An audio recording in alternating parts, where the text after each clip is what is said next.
இந்தியாவில் உத்தரப்பிரதேசத்தில் நூடில்ஸ் சாப்பிட மறுத்த மனைவியை கணவன் கொலை செய்த சம்பவம் அரங்கேறியுள்ளது.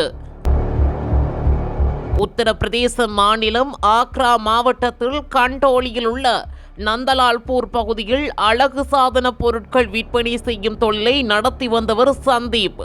இவரது மனைவி குஞ்சன். கடந்த பல ஆண்டுகளாக சந்தீப்புக்கும் அவரது மனைவி குஞ்சனுக்கும் இடையே தகராறு இருந்து வந்துள்ளது.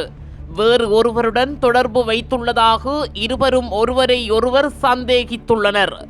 மனைவியை தாக்கிய சந்தீப் இந்நிலையில் கடந்த திங்கட்கிழமை மதியம் சௌமீன் எனப்படும் நூடில்ஸை குஞ்சனுக்காக சந்தீப் வாங்கி வந்துள்ளார். ஆனால் குஞ்சன் அதை சாப்பிட மறுத்ததால் இருவருக்கும் இடையே ஏற்பட்ட வாக்குவாதத்தில் சந்தீப் மனைவியை தாக்க தொடங்கியுள்ளார். ஆத்திரமடைந்த சந்தீப் மனைவியின் கழுத்தை நெரித்ததில் அவர் மயங்கி விழுந்துள்ளார். பின் தனது மகன்களை கூப்பிட்டு மனைவியை வைத்தியசாலைக்கு அழைத்து செல்லுமாறு கூறியுள்ளார்.